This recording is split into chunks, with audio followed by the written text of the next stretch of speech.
Billionaire CEO, saw the black waitress wash his autistic son, and she changed his life forever. Tranabetchan, welcome to Tales by Orion. Let's uncover what really happened.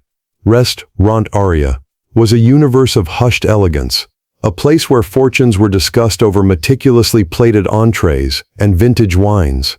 It was a stage for the city's elite, and its owner, renowned chef Sebastian Vance, was the demanding director of this nightly performance. Sebastian was a man forged in the brutal heat of Michelin-starred kitchens, a culinary genius whose palate was as refined as his temper was volatile. He ruled his domain with an iron fist and an unwavering belief in perfection.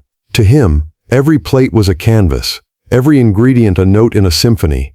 He tolerated no mistakes, no excuses, no deviation from his exacting vision. His world was one of controlled, beautiful, and lonely precision. Into this high-pressure world walked Naya, a young woman with a quiet spirit and eyes that seemed to absorb the world with a gentle, patient wisdom. She was hired as a junior kitchen porter, a position at the absolute bottom of the restaurant's rigid hierarchy. Her job was to exist in the shadows, to wash, to scrub, to perform the thankless invisible tasks that allowed the beautiful performance out front to continue seamlessly. To Sebastian, she was a pair of hands, a name on a schedule, a necessary but unremarkable cog in his perfectly calibrated machine. He did not see the grace in her movements as she navigated the chaotic kitchen, nor the keen intelligence in her eyes as she observed the frantic ballet of the line cooks. He did not know that her connection to food was not one of ambition, but of love. He didn't know that her grandmother, a woman from a small coastal village, had taught her that cooking was not about perfection, but about nourishment of the body and of the soul. Nia's hands, though often submerged in soapy water, knew the secret language of herbs and spices, a language of healing and comfort that was entirely foreign to the world of molecular gastronomy and foam-topped entrees. She was an artist of a different kind. Her canvas, the simple, profound act of feeding another. Sebastian Vance had a son. His name was Leo, and he was the one part of Sebastian's life that he could not control, the one variable that defied all his attempts at order and perfection. Leo was 8 years old, a beautiful boy with his father's dark, intense eyes, but he lived in a world of his own, a silent, secluded island surrounded by the turbulent waters of severe autism. He was nonverbal, and his life was governed by a rigid, unyielding need for routine, new places, loud noises, unfamiliar textures. They were not just discomforts, they were catastrophic threats, capable of triggering meltdowns that were terrifying in their intensity. Leo was Sebastian's secret sorrow, the one failure the celebrated chef could not hide from himself. He loved his son with a fierce protective desperation, but it was a love strained by frustration and a deep gnawing grief for the normal father-son relationship he craved. He rarely brought Leo to the restaurant. Aria, with its clatter of silver, its loud conversations, and its overwhelming sensory input, was a minefield for the boy. But today was different. It was Leo's birthday, and the boy's caregiver had called in sick. Sebastian, trapped between his responsibilities as a father and the relentless demands of his restaurant, had no choice. He brought Leo with him, setting him up in the quietest corner of his glass-walled office overlooking the kitchen, armed with his familiar blanket, his favorite worn picture book, and a set of noise-canceling headphones.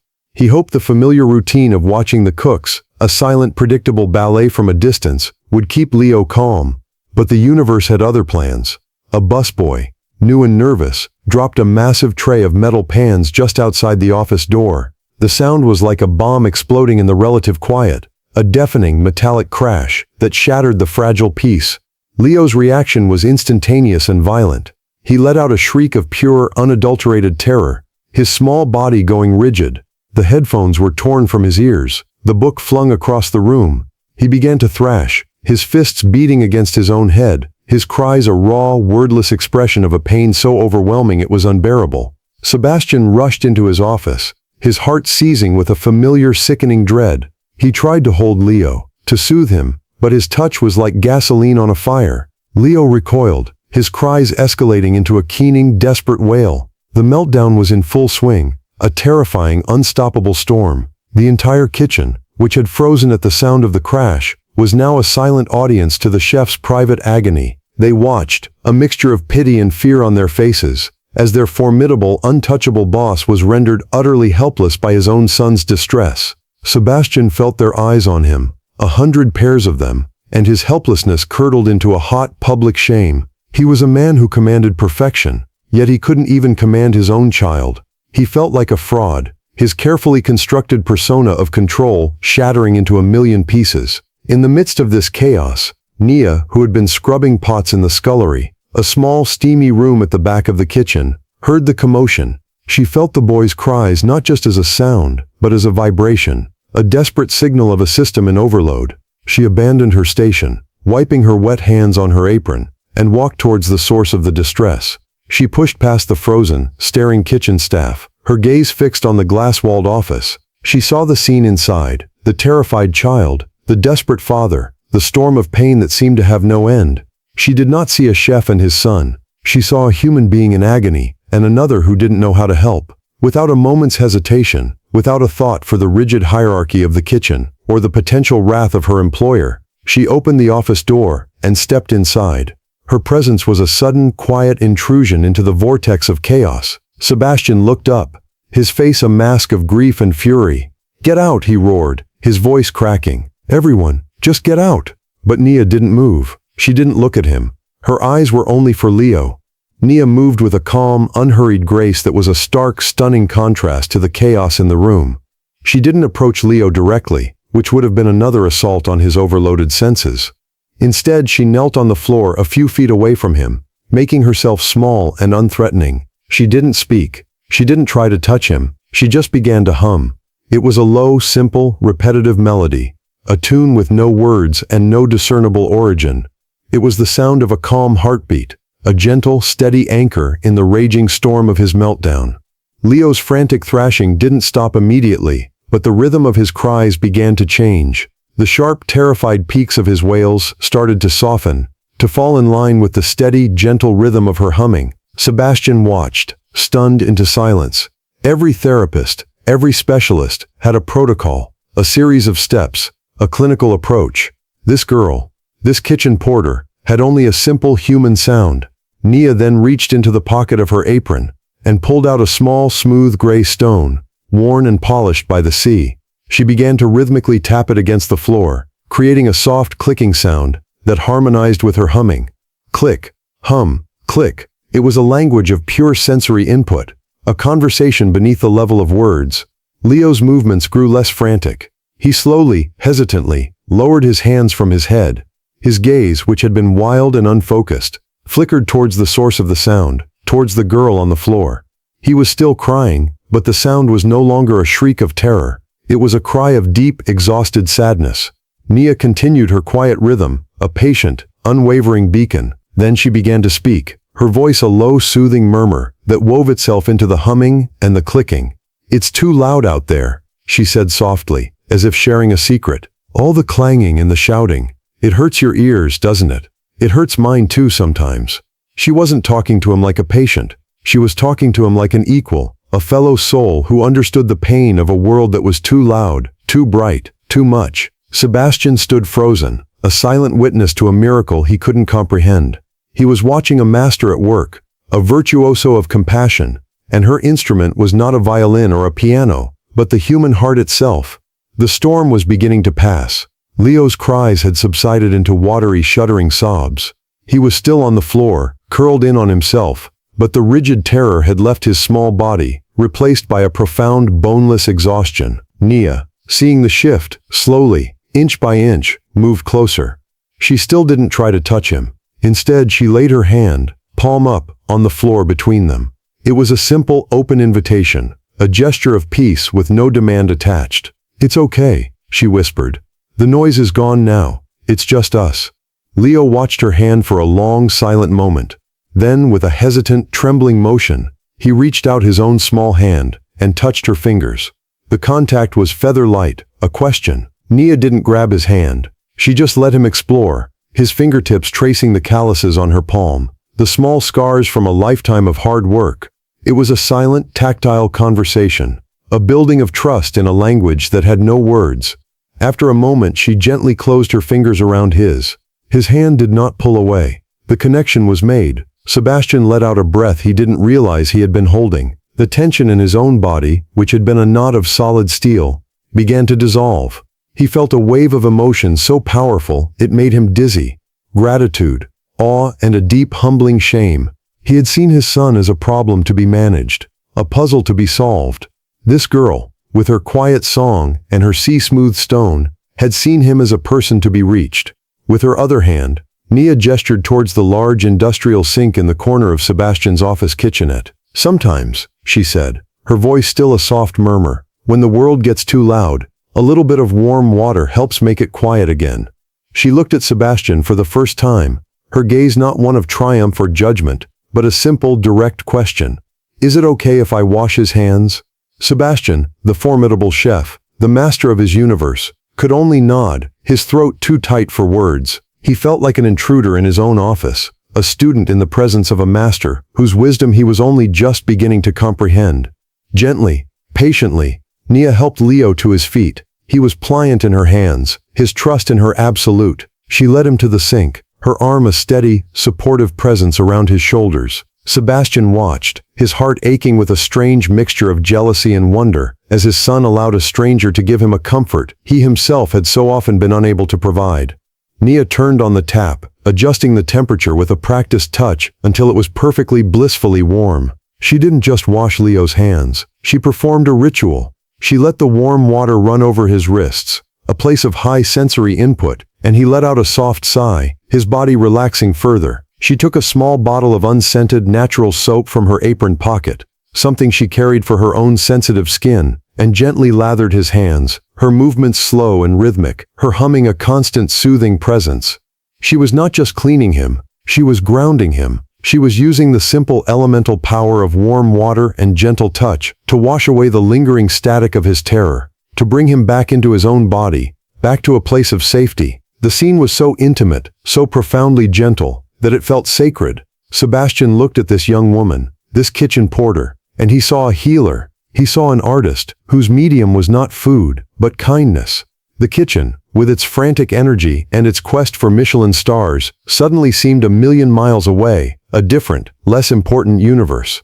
Here in the quiet of his office was the real work, the work that truly mattered. Here was the nourishment of the soul. As Nia gently dried Leo's hands with a soft towel, the boy did something Sebastian had not seen him do in over a year.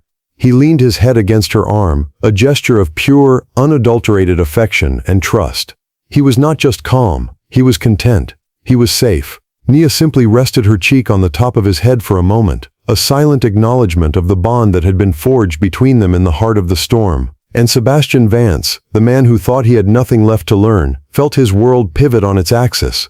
He knew with a certainty that was both terrifying and exhilarating, that nothing would ever be the same again. After a few minutes, Nia led Leo to the comfortable armchair in the corner of the office and gently settled him into it, pulling his familiar blanket over him. He was asleep before his head hit the cushions, a deep, peaceful sleep that had been so rare in his turbulent life. Nia stood for a moment, watching him, her face full of a deep, maternal tenderness. Then she turned to leave, her work done, ready to slip back into the shadows of the kitchen. "Wait," Sebastian said, his voice hoarse. She stopped, her hand on the doorknob, and turned to face him. He felt a desperate need to understand, to quantify what he had just witnessed. "How did you do that?" he asked. "What's your training? Are you a therapist? A special education teacher?" Nia looked at him, a faint sad smile on her lips. "No, sir," she said, her voice quiet. "I wash dishes, and I had a little brother." The simple, devastating answer hung in the air between them. In those 5 words, he saw a glimpse of her own history, a story of love and loss, of a wisdom that was not learned in a classroom, but forged in the crucible of life. "My brother Sam," she continued, her voice soft with memory. "He saw the world differently too. It was too bright for him, too loud. He taught me how to listen, not with my ears, but with my heart. He taught me that sometimes, the only way to quiet the storm outside is to build a little pocket of peace on the inside." She gestured to the sleeping boy. Leo just needed a little peace. Sebastian was speechless. He, with all his wealth, all his resources, had been fighting his son's condition like an enemy to be conquered. She had simply treated it like a language to be understood. "What's your name?" he asked, the question feeling woefully inadequate. "Nia," she replied. "Thank you, Nia," he said, the words feeling small and clumsy in his mouth. "For everything." Nia simply nodded, then slipped out of the office. closing the door softly behind her, leaving Sebastian alone with his sleeping son and the deafening silence of his own humbled heart. He looked at Leo, then at the door through which Nia had disappeared, and he knew that he had just encountered a force more powerful and more valuable than anything he had ever known. And he knew, with absolute certainty, that he could not let her just walk back to the scullery. The next day, Sebastian did something he had never done before. He arrived at the restaurant hours before service, not to inspect the fish delivery or berate the pastry chef, but to wait. He waited for Nia. When she arrived for her shift, her expression was one of quiet apprehension, as if she expected to be fired for her actions the previous day. Sebastian met her at the kitchen entrance. "Nia," he said, his tone serious, "can you come to my office, please?" He led her inside, the space where she had performed her quiet miracle just hours before. He gestured for her to sit in the armchair, the one where Leo had slept so peacefully. The reversal of their roles was stark and deeply intentional. He remained standing, a deliberate act of respect. "I did some research last night," he began, his voice devoid of its usual sharp edge. "I read about sensory integration, about deep pressure therapy, about a dozen different approaches to autism. And then I realized something. You didn't use a technique on my son Nia. You used your heart." He paused, gathering his thoughts. "I have spent 5 years and a fortune, I can't even count, trying to find a way into my son's world. I've hired the best doctors, the most renowned specialists. They all tried to pull him out of his world and into ours. You were the first person who was brave enough to go into his." He looked at her, his eyes full of a raw, painful honesty. "I've been a terrible father. I've been so focused on fixing what's broken, I forgot to love what's whole. You reminded me. You love your son, Mr. Vance," Nia said softly. "That's all he's ever needed." "But it's not all he deserves," Sebastian countered. "He deserves joy. He deserves peace. You gave him that, and I want you to keep giving it to him." He took a deep breath. This was it, the pitch. "I want to offer you a job, a new one. I want you to be Leo's full-time caregiver, his companion, his guide. Your only job would be to help him find his peace, to help me learn his language. I will pay you 5 times what you make here. I will provide you with a car, an apartment near our home, whatever you need." It was a life-altering offer, a fairy tale solution to all her financial woes. But Nia looked at him, and her expression was not one of excitement, but of quiet consideration. She was seeing the man, not the offer. She was assessing his heart. Nia looked at the powerful, desperate man before her, and she saw the profound shift that had occurred within him. She saw his grief, his love, his dawning humility, but she also saw the lingering shadow of his old self. The man who believed that any problem could be solved by throwing enough money at it. "Mr. Vance," she said, her voice gentle but firm, "what your son needs is not a paid guide. He needs his father." Sebastian flinched. The words a direct hit. "I'm not saying you shouldn't get him help," she continued quickly, "but the help he needs isn't something you can hire out. It's something you have to learn. The language he speaks, you need to learn it too." She leaned forward, her passion for the subject, for this truth she knew so intimately, shining in her eyes. "It's not about grand gestures. It's about small things. It's about learning what his favorite texture is. It's about knowing which sound calms him and which one hurts him. It's about learning to sit in the silence with him, without needing to fill it."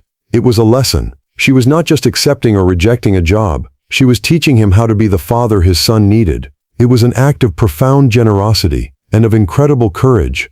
"I cannot be a replacement for you," she said, "but I can be a bridge." And so they made a new deal. Nia would not become Leo's full-time employee. Instead, Sebastian would hire her as a consultant. 3 days a week she would leave the kitchen and work with him and Leo. She would teach Sebastian what she knew. She would help him decode his son's silent world, not by giving him the answers, but by teaching him how to find them for himself. And for this she asked not for 5 times her salary, but for a simple, specific sum, enough to pay off her family's remaining medical debts, and to set aside a small fund for her own future education. It was a negotiation, unlike any Sebastian had ever been a part of. She was not negotiating for wealth or for power. She was negotiating for dignity, for purpose, and for the integrity of her own gift. When they shook hands on the deal, it was not as a boss and an employee, but as 2 people embarking on a shared, sacred journey. A journey to bring a little boy back to a world that had been too loud for him, and to bring his father back to a son he had almost lost. The transformation was not instantaneous. It was a slow, painstaking process, a series of small, quiet breakthroughs. Under Nia's gentle guidance, Sebastian began to dismantle the fortress he had built around his heart. He learned to listen to the silence. He learned that Leo's refusal to eat a certain food wasn't an act of defiance, but a reaction to a texture that caused him physical pain. He learned that the rhythmic flapping of his son's hands was not a meaningless stim, but a form of self-soothing, a way of regulating a nervous system that was constantly in a state of high alert. Nia taught him how to create sensory-friendly environments, how to use weighted blankets to provide a calming deep pressure, how to introduce new experiences slowly, patiently, with respect for Leo's boundaries.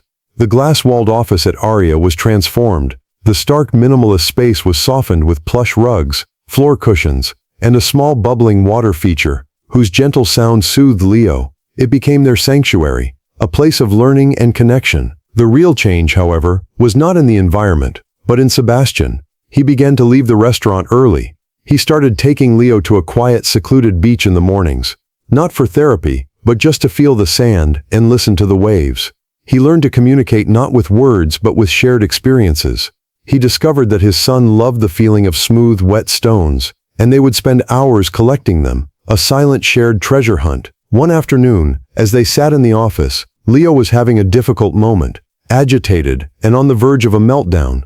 Sebastian, instead of panicking, did what Nia had taught him. He got down on the floor, took out the sea-smooth stone Nia had given him, and began to hum, his own voice clumsy and uncertain at first, but full of a father's desperate love. Leo, hearing the familiar calming rhythm, slowly, gradually, settled. He crawled into his father's lap, leaned his head against his chest, and for the first time fell asleep in his arms without a fight. Sebastian sat there, not moving a muscle, tears of profound, overwhelming joy streaming down his face. He was not a chef. He was not a CEO. He was a father, holding his son. And in that moment, he felt a sense of peace and perfection that no Michelin star could ever provide. His symphony was finally complete.